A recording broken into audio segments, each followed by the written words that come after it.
my god, here we go again. Like I said in part 12 of this series, there's literally no end to the amount of dumb, stupid, and straight up embarrassing ways that people have managed to remove themselves from the gene pool. So much so that we're now on to part 13 of this series. Well, strap in and get ready as we look at even more idiots who ended themselves in the most embarrassing ways possible. Juicy Jenga. Back in April 2022, a thirsty thief in the city of Cattolica, Italy, ended up in a situation that was more than he could swallow. On the Easter Monday, he decided to break into a clearly closed grocery store and grab himself a drink. But instead of pulling a bottle from one of the shelves, he chose to grab a bottle from a huge tower of crates that had been stacked up by the staff. And not just any bottle, one from a crate right in the middle.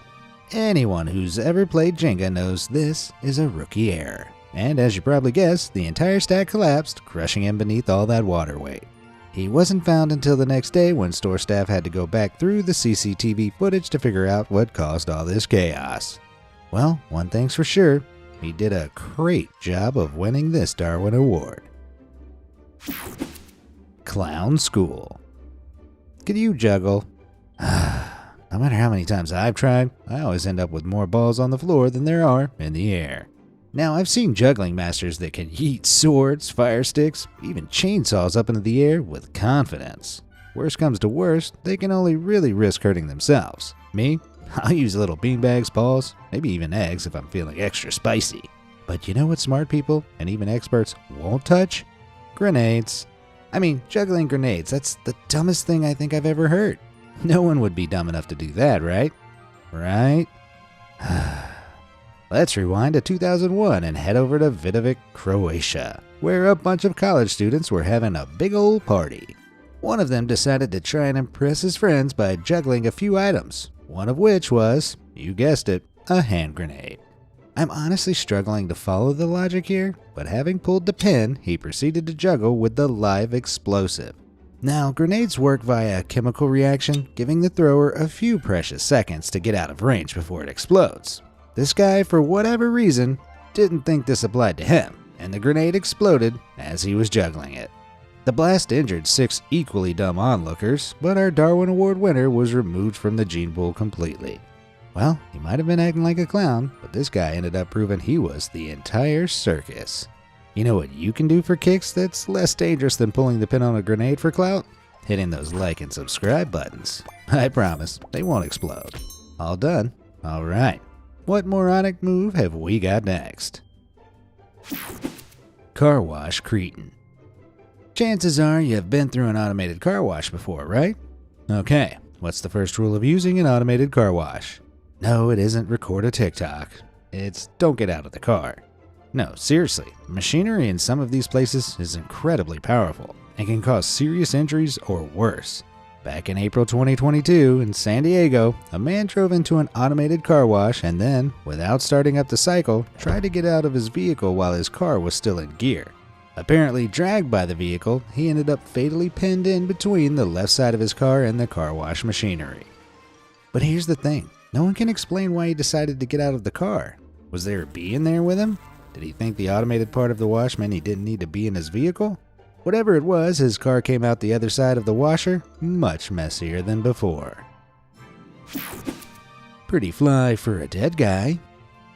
Back in November 2021, a student pilot from Houston, Texas was allowed by his instructor to fly solo in a Cessna 172 light aircraft for the first time ever. Absolutely exhilarated by the experience, he went out and bought himself a brand new plane. A Piper PA-28140, despite not having a full license yet. His instructor clearly told him that he still needed more tutorage before he'd be able to fly solo regularly, and even more so before he could fly his new plane. However, our student wasn't one for rules. It turns out there are quite a few things student pilots can't do. These include fly with a passenger in the aircraft, fly at night, without endorsement from the instructor, fly when it's foggy with limited visibility, and fly a different model of aircraft than what's on their license and less specifically endorsed by their instructor. Can you guess how many of these rules the student broke? If you guessed all of them, go get yourself a cookie. Yep, one very foggy evening, he decided to take a friend of his up in his brand new aircraft without telling his instructor. Roughly 4 minutes after taking off, unable to see properly, the plane clipped some nearby treetops, crashing moments later. Neither the student nor passenger survived. Guess he wasn't as fly as he thought he was. All aboard the pain train. I love a good mystery, don't you? Well, back on the 15th of December 2009, that's exactly what the staff of Germany's U2 subway were faced with. A subway driver was trundling along in his train car when suddenly he spotted the body of a man laying over the tracks. After getting over the shock, confusion set in. How had he gotten here? With the regularity of the trains, there was no way he could have hopped off a platform, run down the tracks, and made it as far as he did. Had he jumped off the back of a moving subway car? And if he had, then why? It didn't make any sense. Because there was no surveillance footage at the location, the police were stumped. But then they discovered that one of the cars on the subway train that had passed over the tracks before the driver discovered the body had a single smashed window. And suddenly it all made sense. This idiot had been alone in the subway car and decided, in all his brilliance, to swing from the handrail and smash one of the windows with his feet. After a couple of attempts, he succeeded, and then was promptly pulled out of the moving train thanks to the suction created by the train moving at speed through the tunnel. Nice. Real smart move there. Well, if ever you needed a really good reason not to damage public property, here it is. Killer pain. There are people out there who will do just about anything to get their hands on a couple of, potent pills, if you know what I mean.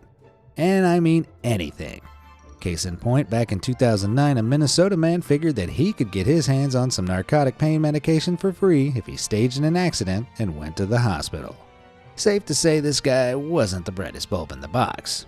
Nevertheless, he figured if he jumped out of a moving car, the injuries he sustained would ensure the doctors would have to give him the pain meds he craved. So our mastermind revved up his car, started driving, and then jumped out of the moving vehicle. There was just one hitch in his plan. It's hard to ask for pain meds when you're dead. Yep, the injuries he sustained from this stupid plot were so severe, he perished at the scene. Well, I haven't got any pain meds on me, but I do have the next best thing. Here you go, my guy. You can have this Darwin Award instead. Fireworks. Lunar New Year's in Kuala Lumpur is really something to behold. The fireworks set against the glittering lights of the city make for a magical night. The thing is, most types of fireworks are actually banned in Malaysia because of the flammable substances they contain. This means most fireworks displays are done illegally, and a lot of the locals don't know how they work, or how to use the industrial scale ones they can illicitly get their hands on. It was for exactly this reason that our next Darwin Award winner joined our ever-growing list. On 2005's Lunar New Year, a man was watching people set off industrial-scale fireworks that shot more than 150 feet into the air outside a club in suburban Kuala Lumpur. Curious, the man decided to get a better look at these powerful fireworks and bent face first over one of the launching tubes they were shooting out of. He was peering down the tube when one came screeching out into his face, sending him flying 30 feet backwards and giving him a few fatal head injuries. Now that's what you call a celebratory send-off. Need a lift? There's nothing wrong with going above and beyond for your job, but sometimes you have to watch just how far you go, as one janitor back in 1999 discovered. He was cleaning his building's elevator one day when he noticed something dripping from the ceiling. So eager to do a good job, he rode the second elevator up the shaft, climbed out a hidden service door, and stepped onto the roof of the first elevator. He began mopping up the puddle when all of a sudden, the elevator jolted. In his rush to get to the leak, he'd forgotten to immobilize the first elevator. Unable to do anything, the first elevator rose to the very top of the shaft, crushing him at the top. I don't envy the next janitor that had to clean up that mess. Saw that coming. Copper theft is a huge problem all over the world. Because of its ability to conduct electricity, it's become an incredibly sought-after building material, especially in the last few years. From January 2020 to May 2021, copper prices in the UK soared by an average of 74%, increasing from around £6,100 to about £10,750 per ton. This hasn't gone unnoticed by thieves, who have taken to stripping construction sites, buildings, even railways of the valuable material however they can. But not all these thieves work with Mission Impossible levels of precision during their raids, as one Scottish man proved back in 2001. The electric trains running across Glasgow collect power from an overhead cable. Any excess electricity is transmitted through a solid copper cable lining the rails, which is then routed to a distribution box. Our man, who appeared to have a good knowledge of these electrical systems, planned to saw this cable up in the time between the trains passing when no electricity was traveling through it. Pretty well thought out, and he might have gotten away with it as well were it not for one small, tiny, insignificant issue.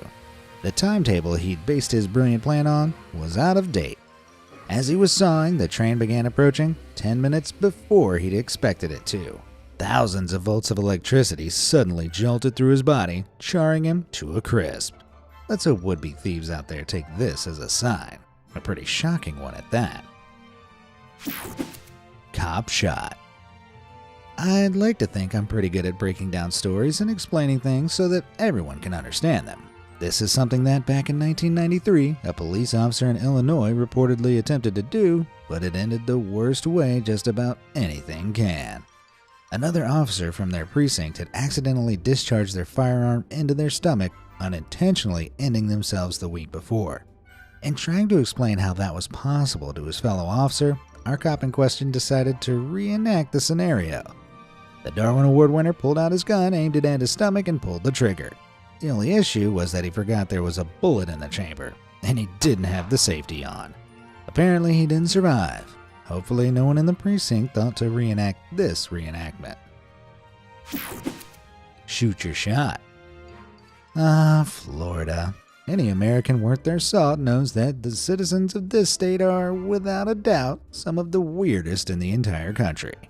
From organizing mass Facebook events to shoot down hurricanes, to painting political messages on crabs, their bizarreness knows no bounds. Seriously, if it's a dumb idea, someone in Florida has probably tried it. Which is what brings us to our next entrant.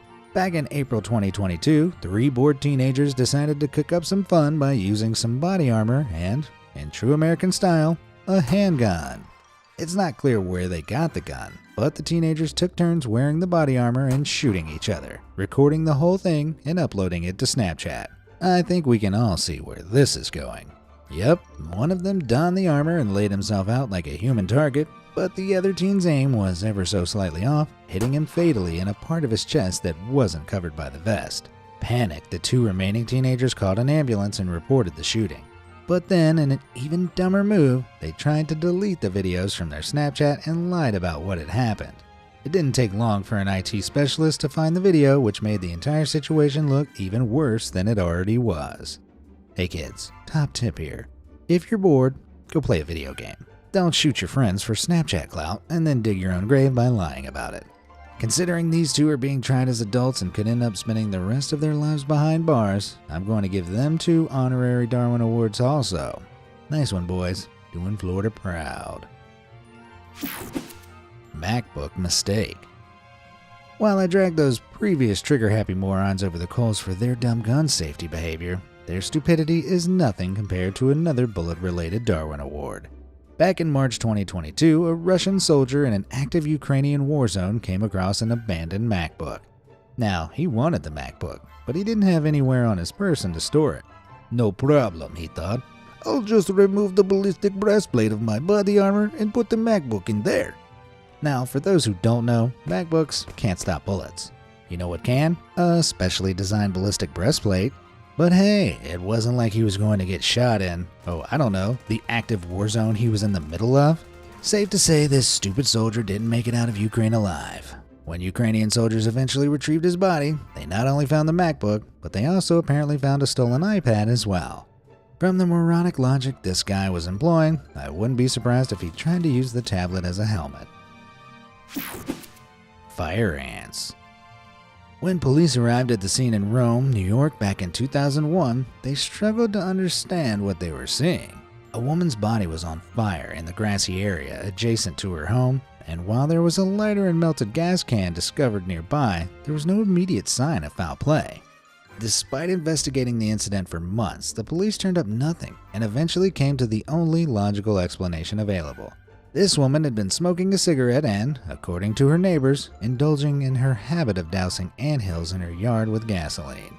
While she was holding the gas can, an ember from the cigarette fell into the gasoline stream, which quickly ignited and traveled up the stream, bursting the can and immolating the woman in an instant. Guess that makes it Ants 1, Karen 0. Superhuman stupidity. How strong do you think you are? Are you down at the gym every day pumping iron? Or does your body look like it's been made out of toothpicks? Whatever it is, I think we can all agree there are very few people on Earth that possess the raw strength needed to stop a car in its tracks. With an average car weighing in at a little over 4,000 pounds, you'd need superhuman strength to go toe-to-toe with any metal beast. But that thought didn't come across one man's mind back in 2001. Apparently, having parked his car at the edge of a reservoir in Fresno, California, he got out only to watch as his car slowly rolled forward towards the water's edge. Now, the logical thing here would be to jump into the car and put it in park, right? Well, this guy had another idea. He leapt in front of the car as it rolled forwards, assuming he'd be strong enough to act as some sort of immovable object. But he thought a bit too much of himself and the car just rolled over him, pinning him beneath the water, and he didn't survive.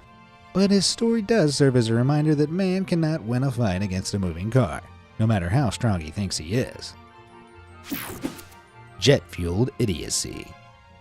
We've all taken a wrong turn at some point in our lives, but when there are multiple stop signs, warning signals, and traffic lights, quickly turning back is the logical answer. Though it wasn't for a taxi driver in Rio de Janeiro back in the year 2002.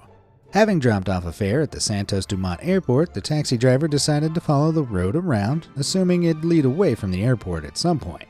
But soon he was confronted by sign after sign telling him he was actually approaching the runway.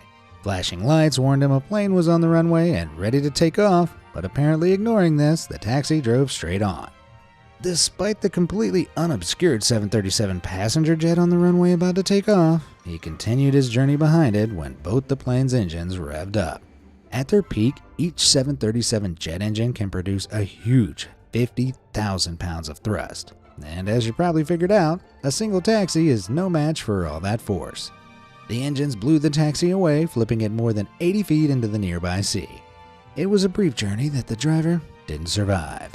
I guess the moral of this story is, don't drive right behind a jet plane that's about to take off. Is that not already a given? Falling for you. Usually when you see reams of safety tape blocking off an area, it's a pretty clear sign that you should avoid that area, right? Doesn't matter what's happening inside, it's been blocked off for an important reason. Well, despite this being a pretty universal understanding, back in 2004, there was a man in South Africa who decided to ignore this entirely. Emphasis on the was. He was sitting in a cafe watching a team of lumberjacks across the way with loud chainsaws cutting down some large, heavy-looking trees. They'd cordoned off the area with tape, ensuring no one would be accidentally smushed by the falling timber. Despite this, our man suddenly made a beeline for the area, ducking under the tape to use the pavement to meet his girlfriend in a nearby shop. And at that exact moment, a huge tree the lumberjacks had quite clearly been working on came crashing down. Despite their frantic shouts, the guy ignored them and kept walking forward and was, and obviously, crushed by the tree. Crushed on the way to meet his crush. If it weren't so stupid, it'd almost be poetic. All natural causes. I'm terrible at taking racy pictures. I never know what pose to strike or what lingerie to wear. Jokes aside, there was one man in Germany who definitely didn't have these issues. Not only was this guy happy to take photos of himself completely nude, but he also took these photos out in public, and we know this for the same reason he ended up with a Darwin Award. Back in September 2000, our man was in his birthday suit in the medieval city of Rothenburg, taking photos of himself on top of a high stone wall. He set up his camera on a tripod, hopped up on the wall, and started pulling a few poses when suddenly he lost his balance and fell 16 feet onto the ground below. The police apparently had to develop the film of the camera to piece this case together, and I bet they were hoping he'd accidentally left the lens cap on. A buttload of sherry. Alcoholism is a terrible disease. with an estimated 107 million people all over the world suffering from some form of alcohol use disorder. But back in 2004, a man from Texas found a unique way to take his disorder to a whole other level.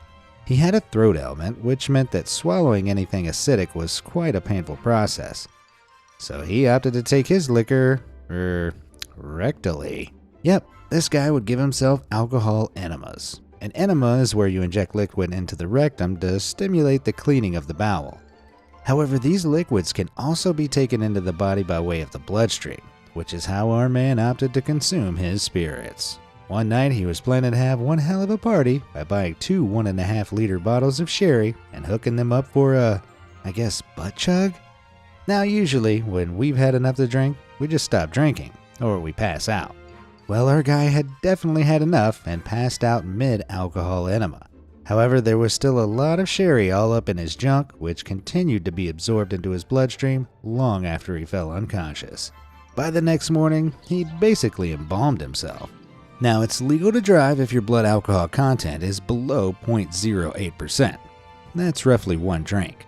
At about 6 to 10 standard drinks in, your blood alcohol level is around 0.20%, and you generally need assistance walking. Vomiting and blacking out is also on the cards. Alcohol poisoning and a loss of consciousness sets in when your blood alcohol content is at around 0.25%, which is like consuming 20 to 30 standard drinks. At 0.40%, your body begins to shut down irreversibly. And our Darwin Award winner's blood alcohol content was a staggering 0.47%. Wow, this guy must have had bowels of steel. Well, that's about it for this round of Darwin Awards. But don't worry, the list is much longer. If you want a part 14 of this series, be sure to let me know down in the comments. And as always, thanks for watching.